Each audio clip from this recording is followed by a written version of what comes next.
Chicken চাপ নাম শুনলেই মুখে জল আসাটাই স্বাভাবিক, তা আবার রেস্টুরেন্টের মতো একদম পারফেক্ট। বাড়িতেই বানিয়ে নিন নরম ও তুলতুলে।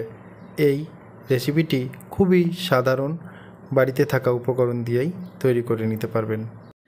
এর জন্যই প্রথমে আমরা নিয়ে নিয়েছি চিকেনগুলোর পিস ঠিক এই রকম। আপনারা চাইলে এর থেকে একটু বড় বা ছোট করে নিতে পারেন। আমি একটু মাঝারি সাইজের নিয়েছি ও মাঝে মাঝে চিকেনগুলো একটু চিড়ে দিয়েছি, যাতে ম্যারিনেশন করার সময় মশলাটা ভালোভাবে চিকেনের মধ্যে চলে যায়। আদা রসুন পেস্ট 2 চা চামচ, হাফ চা চামচ কাঁচা লঙ্কার পেস্ট, হাফ চা চামচ ধনে জিরে গুঁড়ো, 3 চা চামচ টক দই, স্বাদ মতো নুন দিয়ে ভালো করে মেখে ম্যারিনেশন করে নেব। আপনারা চাইলে এটিকে রুম টেম্পারেচারে 30 মিনিট রেখে কুক করে নিতে পারেন, বা ফ্রিজে রাখলে মিনিমাম 1 থেকে 1.5 ঘন্টা রেখে কুক করতে পারেন, সেক্ষেত্রে খুবই ভালো হয়। হ্যালো গাইজ, আমি মাসুম, আপনাদেরকে জানাই ফুড ম্যাডে স্বাগত। ভালোভাবে সব কিছুকে মেখে আমি এখন ফ্রিজে 1.5 ঘন্টার জন্য রেখে দেব। এরই মাঝে একটা স্পেশাল মশলা তৈরি করে নেব, যেটার জন্য লাগবে আমার গোলমরিচ মানে কালো মরিচ, মোহরি, দারচিনি, লং, এলাচ ও 2টো তেজপাতা। এই সব উপকরণকে ভালো করে একটু ভেজে নিব, একদমই লো ফ্লেমে, যাতে মশলাটা পুড়ে না যায়। কিছুক্ষণ ভেজে নেওয়ার পরে এটাকে একটা পেস্ট বানিয়ে নিব। এবারে আমি কড়াইতে দিয়ে দিলাম 2 চামচ ঘি। এবারে আমি দিয়ে দেবো কাজু। আমি নিয়েছি 1 কিলো মাংসের জন্য 60 গ্রাম মতো, আপনারা চাইলে সেটাকে 100 গ্রাম মতো কাজু নিতে পারেন। এর মাঝে দিয়ে দিব আমি 3 চামচ মতো পোস্ত, দিয়ে ভালো করে ভেজে নেব যতক্ষণ না পর্যন্ত কাজুগুলো লাল লাল হয়ে আসছে, ততক্ষণ পর্যন্ত একটু নেড়ে চেড়ে লো ফ্লেমে ভেজে নেব। ঠিক এইভাবে দেখুন আমার কাজুটা এখন লাল লাল হয়ে ভাজা হয়ে এসছে। আমি আগের থেকে পেঁয়াজ ভেজে রেখেছিলাম, এখন একটা মিক্সিং বলে নিয়ে নিয়েছি। এবার ভাজা কাজু ও পোস্তগুলোকে মিক্সিং জারে নিয়ে আমি এবারে এটার পেস্ট বানিয়ে নেব। ততক্ষণে আমি আরেকটা কড়াই নিয়েছি, এই কড়াই দিয়ে দিচ্ছি 3 চামচ মতো ঘি,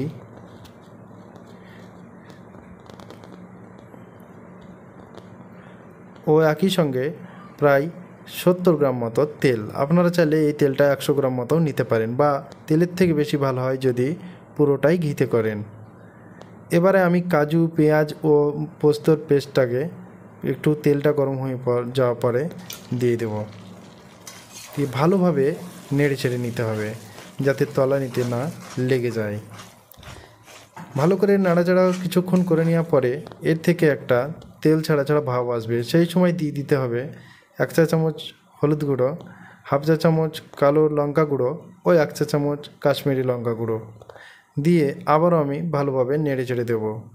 ঠিক এইভাবে কিছুক্ষণ নাড়াচাড়া করার পরেই দেখবেন মশলার থেকে তেল ছেড়ে আসছে, ঠিক এই রকম একটা টেক্সচার আসবে। সেই সময়ে আমি দিয়ে দেব আমার ম্যারিনেশন করে রাখা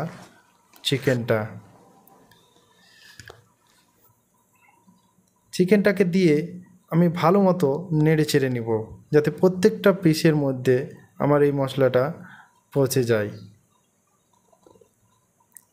ভালো করে নেড়ে চেড়ে নিয়ে কিছুক্ষণের জন্য একদমই লো ফ্লেমে আঁচটা দিয়ে ছেড়ে দেব।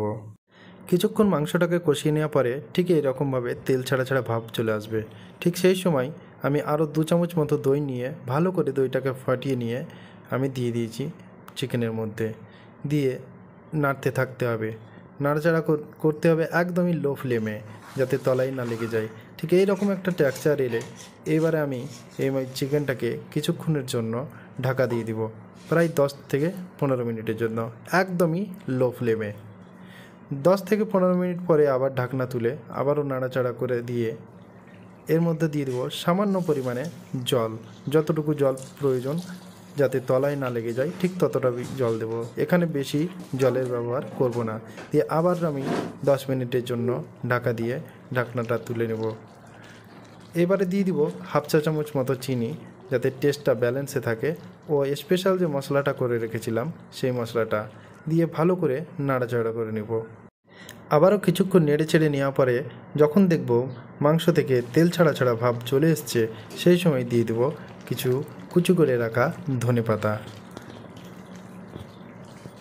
আমি ধনেপাতা দিয়ে একবার ভালো করে নেড়ে চেড়ে নিলেই রেডি আপনার চিকেন চাপ।